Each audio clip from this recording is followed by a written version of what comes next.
also have patches about the longest walk. Again, this is how we're going to raise monies to get back. We're not going to ask Congress, we're not going to ask the White House or any agency or any grant money at all. We're going to go back the way we came, by the goodness of the people. And I want to say that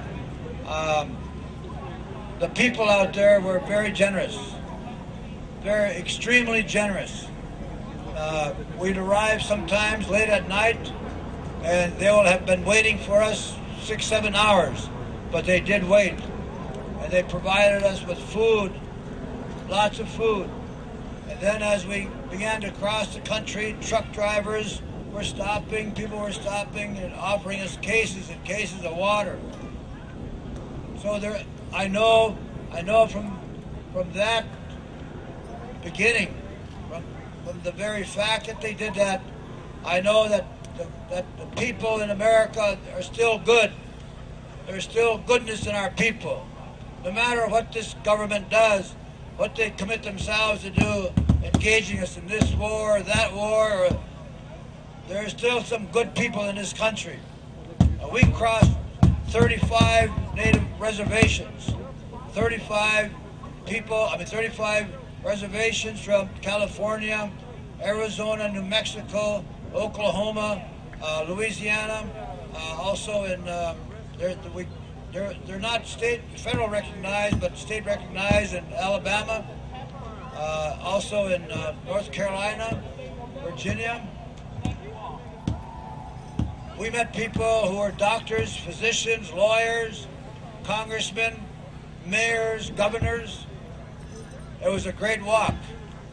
And so we concluded it yesterday, and today's celebration for us. But I wanted this headdress here, it took a long time to get here to Washington, D.C. When Buffalo Bill had the Wild West days going in Europe, he asked Native people from Minnesota and South Dakota to go with him. So many people, Ojibwe people and Lakotas, went with him and performed during what they call the Wild West days in Europe. And of course they would have Indians riding out in headdresses, and they would do mock battles. But one of the Ojibwe warriors went over there. They asked people to bring their traditional dress, and my great-great-grandfather was one of them that went over there, and he passed away in Europe. And but somehow the body came back, but all his belongings. And then in January of last year, a friend of mine was going through an antique shop and saw this in a glass encasement, and written in it was from the Ojibwe warrior Baganagizik. So I have it. He saw it. He said, Dennis, he called me from Paris. He said, Dennis, what is your Indian name? And I told him. And he said, is that Ojibwe or Chippewa? Of course, he knows me only by Ojibwe. And he said it was a Chippewa warrior. So 90-some years later, the headdress comes back.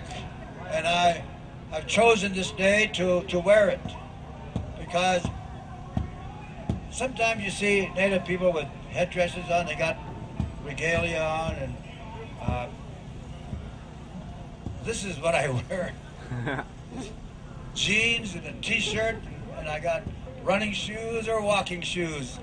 So I want to thank the drummers that came, and the singers, of course. A lot of dancers coming from different ways. Some of the dancers were with us on the longest walk. Chili, the grass dancer, was with us. Also, Wayne